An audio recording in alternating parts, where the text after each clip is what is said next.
Ok, jumɛn bɛ yen? O tɛmɛnen kɔfɛ hali n'a ma n'a ye ka segin an bɛ segin o ko kelen in kan n'o ye Mamadu Awa Gasama ye ale ka kibaruya ka taa Côte d'Ivoire. Mamadu Awa Gasama a bɛ min kɔnɔ bi laɲini maa caman kumana kan. Maa caman kumana kan bɔlɔlɔ siraw kan sira wɛrɛw fɛnɛ na maa caman kumana. K'a lajɛ surunalidenw bɛ se ka kɛ Mamadu Awa Gasama ye cogo min na a bɛ yɔrɔ min na a si hakɛ ani a ka kɛnɛya cogoya yɛrɛ kama a bɛ se ka lafiya da minnu na o ka ɲin'a ye k'a ɲin'a ye tuguni k'a dɔn Mali ni Côte d'Ivoire. Maa caman kumana minnu kumana olu ko de fɔ wa? Maa minnu kumana caman kumana o yɔrɔ de kan kosɛbɛ.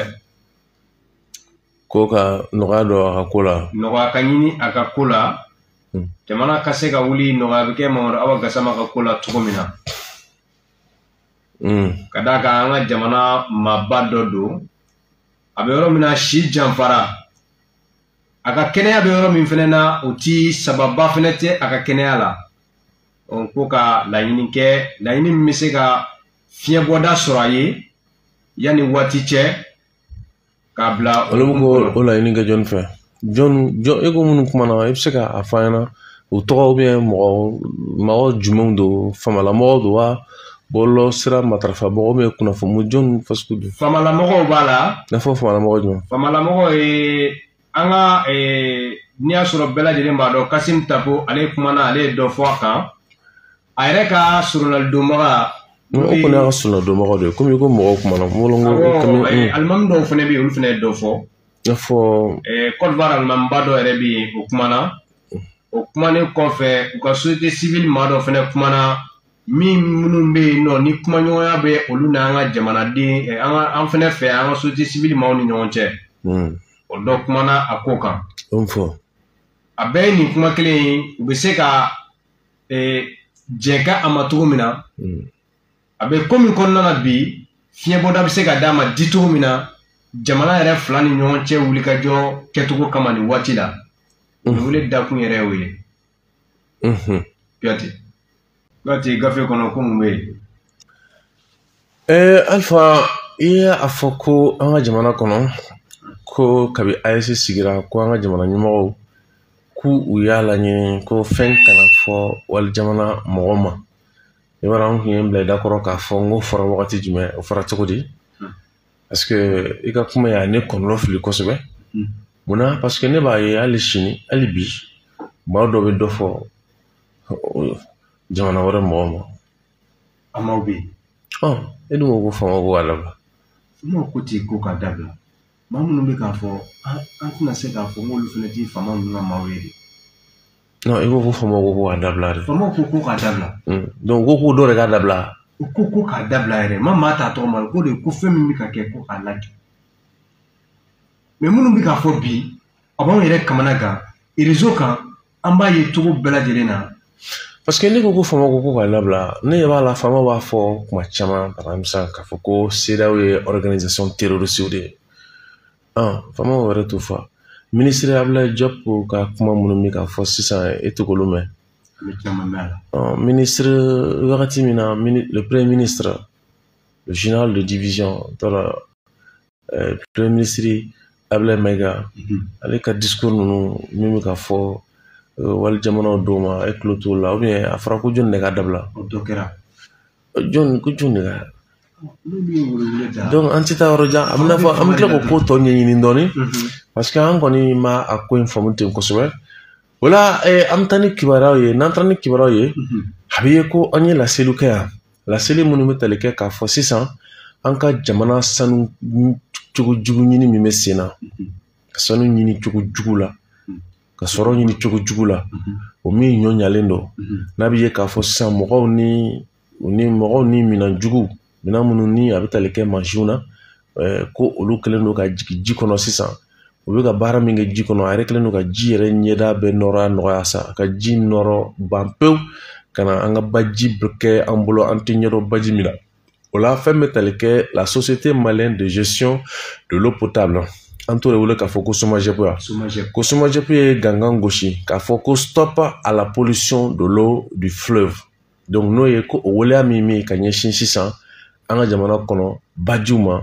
ka na an ka bajiw tiɲɛ ni waleya min ni a cɛ ka jugu kosɛbɛ sɔrɔ ɲinini sira fɛ ko f'u ka sira a dan na Amidu n'an taara ɲɛfɛ i bɛna ye k'a fɔ ko n'i ye jateminɛ kɛ nin na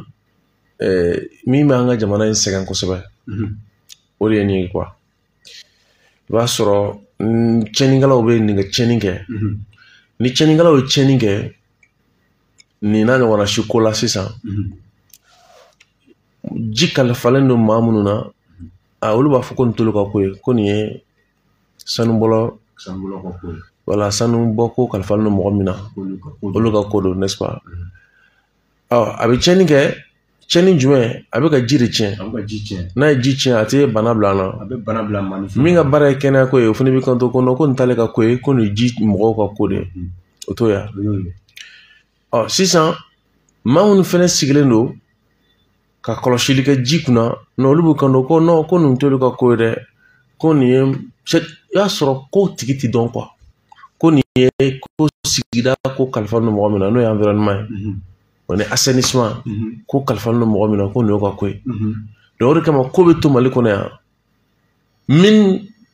b'a fɔ ko k'ale ka ko tɛ ko nin ye bakɔnɔ ko ye m'a faamu kɛnɛya tigilamɔgɔ b'a fɔ ko nin t'olu ka ko ye ko nin ye ji tigilamɔgɔ ka ko ye ji tigilamɔgɔ b'a fɔ ko nin tɛ an ka ko ye ko nin ye sanuya ni sigida kɛnɛya ko c'est bien fiyɛ na bɛɛ b'i sigi bɛɛ b'i bolo bɔ a la ka bɔ i kunkolo la pewu kunnafoni hukumu kɔnɔna na an bɛ taa hali bi arabi tɛmɛna rapidement o ye i b'a ye ko kunun walima an b'a fɔ don jumɛn kɛ juillet kalo tile 8 a yira ko fɛn kunun tɛ sa kɛ n ko n m'a fɔ cogo di kɔrɔ de ye o bɔra masa kɛ donc i b'a ye k'a fɔ ko juillet kalo tile 8 2025 ne m'a fili ko an ka jamana kantigi n'o ye le président de la transition le chef de l'État le général d'armée Assimi Goïta ko 5 ans kɔni sumana ka di sa o san 5 ko sumana k'o di vraiment président de la république o bɔra a la sa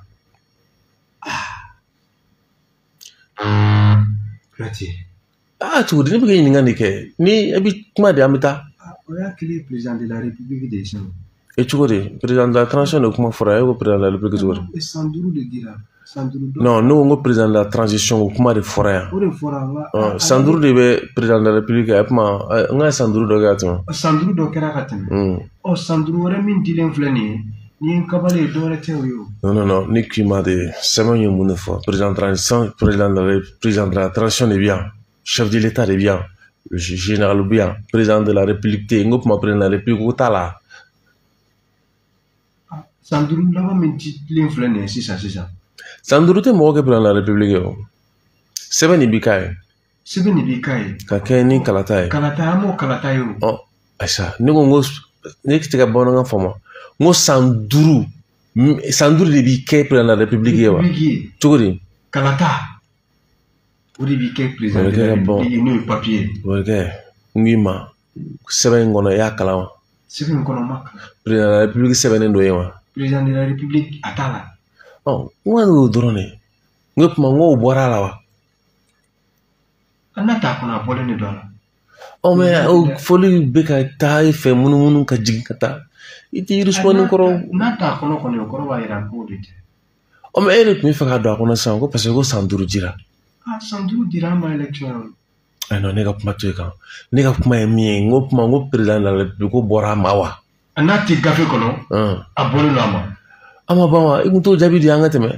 e ko k'e kɛ diko ye diko bɛ se ka kɛ diko 10 an ka taa k'a yira ko o nɔ kan sa ko nin wagati kofɔli min filɛ nin ye ko f'u bɛ se ka siri o dan na ni wagatiw la ko ni wagatiw y'a to kalataw bɛ se ka kɛ ko nin bɛ se ka lakuru ko ni wagatiw y'a to kalataw bɛ se ka kɛ a bɛ fɔ min ma ko kantigi kalata o bɛ kɛ waati jumɛn ko ni wagati min sɔrɔla o la awɔ kɛ donc o b'a yira sisan transition kɔni ko dan t'a la so fo waati min na sa ko ni fo ni basigi nana wagati min na